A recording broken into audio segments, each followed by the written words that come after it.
നമസ്കാരം. ശങ്കേഴ്സ് എഫ്എമ്മിൻ്റെ പുതിയൊരു വീഡിയോയിലേക്ക് ഏവർക്കും സ്വാഗതം. കാർഷിക മേഖലയിലേക്ക് ഇറങ്ങാൻ ആഗ്രഹിക്കുന്ന കർഷകർ ഒരുപക്ഷെ ആദ്യം ചുവടുവയ്ക്കുന്ന രണ്ട് മേഖലയാണ് ആട് വളർത്തലും കോഴി വളർത്തലും. കേരളത്തിലെ ആട് കർഷകരിൽ ഇന്ന് സജീവമായി നിൽക്കുന്നതിൽ ഏറ്റവും ഒരു എക്സ്പീരിയൻസ് ഉള്ള ഒരു 30-ലേറെ വർഷമായി നിലകൊള്ളുന്ന ശ്രീമാൻ സുനിൽ ലാൽ എന്ന കർഷകൻ്റെ വിവരങ്ങളാണ്, അറിവുകളാണ് ഇന്നത്തെ വീഡിയോയിലൂടെ നിങ്ങൾക്ക് മുന്നിൽ എത്തിക്കുന്നത്. അന്നും ഇന്നും എന്നും വിപണിയിൽ മൂല്യമുള്ള ഒരു കാർഷിക മേഖലയാണ് ആട് കൃഷി.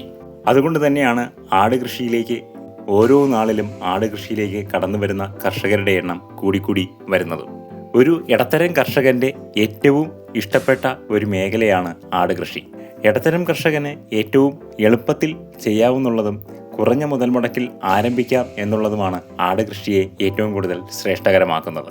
ആട് കൃഷിയിലേക്ക് കടന്നു വരേണ്ട ഓരോ കർഷകനും ശ്രദ്ധിക്കേണ്ടതായിട്ടുള്ള അനേകമായിരം കാര്യങ്ങളുണ്ട്.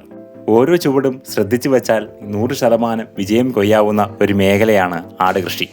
കാലാവസ്ഥയിലുള്ള മാറ്റവും വിപണിയിലുള്ള ഏറ്റക്കുറച്ചിലും ഒക്കെ അറിഞ്ഞ് വേണ്ട രീതിയിൽ ഉണർന്ന് പ്രവർത്തിച്ചാൽ 100% ലാഭം കൊയ്യാവുന്ന ഒരു മേഖലയാണ് ആട് കൃഷി. 30 വർഷക്കാലത്തെ ആട് കൃഷിയിലുള്ള അനുഭവ സമ്പത്തും ജ്ഞാനവും പുതുതായി ഈ മേഖലയിലേക്ക് കടന്നു വരാൻ ആഗ്രഹിക്കുന്ന ആൾക്കാർക്കും ആട് കൃഷിയിൽ നിലയുറപ്പിച്ച് നിൽക്കുന്ന കർഷകർക്കും വേണ്ടി തൻ്റെ അനുഭവ സമ്പത്ത് പരിചയപ്പെടുത്തുകയാണ് ശ്രീമാൻ സുനിൽ ലാൽ. ആദ്യകാലത്തെ നമ്മളൊരു ആട് കൃഷിയിലേക്ക് തുടങ്ങുന്നത് എങ്ങനെയായിരുന്നു? ആദ്യകാലത്ത് തുടങ്ങുന്നത് നാടൻ ആടുകളെ വാങ്ങിച്ച് ആണ് തുടങ്ങിയത്. ആറ്റുകളുടെ ഭാഗത്തു നിന്നാണ് ആദ്യമായിട്ട് ആട്ടിനെ മേടിക്കുന്നത്. 30 വർഷമാണ്.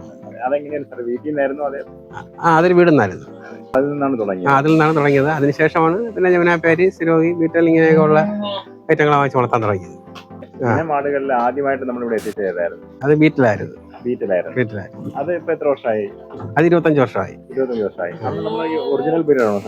ഒറിജിനലായിരുന്നു. അത് എവിടുന്നാ കൊണ്ടുവന്നത്? അത് എൻ്റെ ഒരു സുഹൃത്തിൻ്റെ വാങ്ങിച്ചതാണ്. നാട്ടിൽ നിന്ന്. അപ്പൊ അത് എങ്ങനെയാ? മുട്ടനാടിനെയാണ്? മുട്ടനാടിനെയാണ് ആദ്യം വാങ്ങിച്ചത്. ആടുകളോട്ടൊക്കെ ക്രോസ് ചെയ്ത് മാറ്റിയെടുത്തത്. 30 വർഷത്തോളമായി ഈ ഒരു ആട് കൃഷിയുടെ മേഖലയിലേക്ക് വന്നിട്ട്. അപ്പൊ അന്ന് നമ്മൾ നാടനാടുകളെ വളർത്തിയിട്ടുണ്ട്, അതുപോലെ മുട്ടനാടുകളെയും വളർത്തിയിട്ടുണ്ട്, ഹൈബ്രിഡ് ആടുകളെയും വളർത്തിയിട്ടുണ്ട്. ഇപ്പം അതിൽ രണ്ടും വെച്ച് നോക്കുമ്പോൾ നമുക്കൊരു ബെനിഫിറ്റ് ആയിട്ട് തോന്നുന്നത് ഏതാണ്? ബെനിഫിറ്റ് ആയിട്ട് തോന്നുന്ന വില കൂടുതൽ കിട്ടുന്നത് മറ്റേ ജമുനാപ്പേരി, അതേപോലെ ബീറ്റിൽ അങ്ങനെയുള്ള ആടുകളാണ്. പിന്നെ കൂടുതൽ വില കിട്ടിയില്ലെങ്കിലും രോഗമൊന്നും ഇല്ലാതിരിക്കുന്നത് മലബാറി ആടുകൾക്കാണ്, നാടനാടുകൾക്കാണ്. ഇപ്പം രോഗങ്ങളെന്ന് ഉദ്ദേശിക്കുന്നത് നമുക്കൊരു ഹൈബ്രിഡ് ആടുകളിലേക്ക് വരുമ്പോൾ എന്തൊക്കെയാണ് പ്രധാനമായിട്ട് അകിട് വീക്കമാണ് പ്രധാനമായിട്ട് വരുന്നത് ആടുകളിൽ. പിന്നെ അതുപോലെ ഈ കുട്ടികളുടെ എണ്ണത്തിലുള്ള പ്രശ്നങ്ങൾ അങ്ങനെ എന്തെങ്കിലും? എണ്ണത്തില് ജമുനാപ്പേരിയൊക്കെ ഒരു കുട്ടി 2 കുട്ടിയൊക്കെ കാണും. പക്ഷെ മലബാറി ആണെങ്കിൽ എന്തായാലും 2-3 കുട്ടികൾ ഉറപ്പായിട്ട് കാണും. 3 കുട്ടികൾ വരെ എന്തായാലും കിട്ടാൻ സാധ്യതയുണ്ട്. ഇപ്പോഴത്തെ ഒരു മാർക്കറ്റ് വില അനുസരിച്ച് നമുക്ക് ആട് കൃഷിയുടെ ഒരു മേഖല എങ്ങനെയാണ് ലാഭകരമായിട്ട് ചെയ്യാൻ പറ്റുന്നതാണ്? ഇപ്പൊ ഈ ഒരു കർഷകരെ, ഇപ്പൊ ഈ ഒരു പുതിയൊരു മേഖലയിലേക്ക് ആട് കൃഷിയിലേക്ക് കടന്നു വരാൻ നിൽക്കുന്ന ഒരു കർഷകരെ ശ്രദ്ധിക്കേണ്ട കുറച്ച് കാര്യങ്ങൾ എന്തൊക്കെയാണ്? ശ്രദ്ധിക്കേണ്ട കുറച്ച് കാര്യങ്ങൾ എന്ന് വെച്ചാൽ ഗർഭിണി ആടുകളെ മേടിക്കുക. ഒരു 3-4 ഗർഭിണി ആടുകളെ മേടിച്ച് വളർത്തി കഴിഞ്ഞാൽ പെട്ടെന്ന് അത് ആദായമായി കിട്ടും. കുട്ടികളെ വാങ്ങി വളർത്തിയെടുക്കുന്നത് ഒരുപാട് സമയമെടുക്കും. കുട്ടികളെ വാങ്ങിച്ച് വളർത്തിയെടുക്കുമ്പോൾ എങ്ങനെയായാലും ഒരു 1-1.5 വർഷം കൊണ്ട് അതിൽ നിന്ന് കുട്ടികളെ നമുക്ക് കിട്ടി തുടങ്ങും, ലാഭം കിട്ടി. അതേസമയം ഗർഭിണി ആടുകളെ വാങ്ങിച്ച് കഴിഞ്ഞാൽ നമുക്ക് ഒരു 1-2 മാസം കഴിയുമ്പോഴത്തേക്ക് കുട്ടികളെ കിട്ടി തുടങ്ങും. പുതുതായിട്ട് ഈ മേഖലയിലേക്ക് വരുന്ന കുറച്ച് കർഷകർ പറയുന്ന ഒരു പരാതിയാണ്, അവർ വളർത്തുന്ന ആടുകൾക്ക് അവർക്ക് മാന്യമായ രീതിയിലുള്ളൊരു വില കിട്ടുന്നില്ല എന്നുള്ളത്. പക്ഷെ എന്നാൽ ആട്ടിറച്ചിക്ക് ഒട്ടും വില കുറഞ്ഞിട്ടുമില്ല. അപ്പോൾ ഒരു കർഷകന് അവൻ്റെ ആടുകളെ കൃത്യമായ രീതിയിൽ വിറ്റഴിക്കാൻ വേണ്ടിയിട്ടുള്ള എന്തെങ്കിലും മാർഗങ്ങളുണ്ട്? കർഷകരുടെ കയ്യിൽ നിന്ന് കച്ചവടക്കാരാണ് വാങ്ങുന്നത്. കച്ചവടക്കാർ വാങ്ങുമ്പോഴത്തേക്കെന്ന് പറഞ്ഞാൽ അവർ വില കുറച്ചേ മേടിക്കുള്ളൂ. പിന്നെ അവരുണ്ട് മറിച്ച് വിൽപ്പനയാണ്. നമ്മൾ നേരിട്ട് ഇറച്ചിക്കാർക്ക് ഇറച്ചിയാടുകളെ കൊടുക്കുകയാണെങ്കിൽ നമുക്ക് പരമാവധി വില കിട്ടും. വീട്ടിൽ നിന്നുള്ള ഒരുപാട് ആഹാരങ്ങളും ബാക്കി വരുന്നതും ഒക്കെ ആടിന് കൊടുക്കാറുണ്ട്. പക്ഷെ ഇന്നിപ്പോ ആടുകളില് ഡോക്ടർമാരായിരുന്നാലും മുന്നോട്ട് വയ്ക്കുന്നത് ഇങ്ങനെയുള്ള ആഹാരങ്ങളൊന്നും ആടിന് കൊടുക്കരുത്, അത് ആടിന്റെ ദഹനത്തേക്ക് പ്രത്യേകിച്ച് ബുദ്ധിമുട്ടുണ്ടാവും എന്ന് പറയുന്നത്. പക്ഷെ എന്നാൽ മുൻകാലങ്ങളിൽ ഇങ്ങനെ ആടുകളെ വളർത്തിയിരുന്നവരും ഉണ്ട്. അപ്പൊ അത് സാറിന്റെ ഒരു എക്സ്പീരിയൻസ് എന്താണ് പറയാനുള്ളത്? ഇന്നത്തെ കാലത്ത് എന്ന് വെച്ചാൽ ഇതുപോലെയുള്ള കാലിത്തീറ്റകളൊന്നുമില്ല. അന്ന് കപ്പലണ്ടി പിണ്ണാക്കും പുളിയരിയും ഒക്കെ ആയിരുന്നു കൊടുക്കുന്നത്. അപ്പോഴെന്ന് പറഞ്ഞാൽ അഴിച്ചു വിട്ടും എല്ലാ തീറ്റകളും വീട്ടിലുള്ള ചോറായിരുന്നാലും കഞ്ഞിയായിരുന്നാലും ബാക്കി വരുന്നതെല്ലാം ചെറുതിലെ തൊട്ടേ കൊടുത്ത് ശീലിക്കുന്നത് കൊണ്ട് മറ്റു കുഴപ്പങ്ങളില്ലായിരുന്നു. ഇപ്പോഴെന്ന് പറഞ്ഞാൽ അങ്ങനെയുള്ള തീറ്റകൾ ഇല്ല.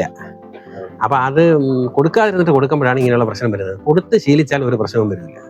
ആദ്യം മുതലേ കൊടുത്ത് ശീലിക്കണം. കുട്ടികളായിരിക്കുന്ന സമയത്തെ കൊടുത്ത് ശീലിച്ചാൽ കഞ്ഞിയും ചോറും ഒക്കെ കൊടുക്കാൻ ഒരു പരിധി വരെ, അധികമായാലാണ് കുഴപ്പം. വിപണിയിൽ ലഭ്യമായിട്ടുള്ള പല തീറ്റകളെ ആശ്രയിച്ച് ആട് കൃഷിയിലോട്ട് ഇറങ്ങുന്ന കർഷകരുണ്ട്. അപ്പോൾ അങ്ങനെ ചെയ്യുന്നവർക്ക് ഈ മേഖലയിൽ പിടിച്ചിരിക്കാൻ സാധ്യമാണോ?